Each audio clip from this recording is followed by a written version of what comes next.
नमस्कार. आज मी तुम्हाला जी कविता ऐकवणार आहे त्याचं नाव आहे तरंग आणि वृत्त आहे वंशमणी. ही कविता पद्मरथचा दिवाळी अंक 2025 मध्ये प्रसिद्ध झालेली होती. या कवितेमध्ये मी एका तरंगाचं जीवन पकडायचा प्रयत्न केलेला आहे. कविता अशी आहे. तरंग. शांत जलाशय सुंदर अविचल होते, शांत जलाशय सुंदर अविचल होते, ते स्फटिका समरूप मोहवित जाते. झुळूक अलगद वाऱ्याची जी आली, झुळूक अलगद वाऱ्याची जी आली, अंतरंगात त्याच्या हलचल झाली.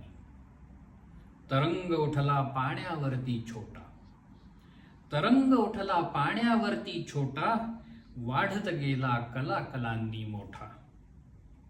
भेटता तीर आनंद अतिशय झाला, भेटता तीर आनंद अतिशय झाला, त्याच्या मिठीत हलके विरून गेला.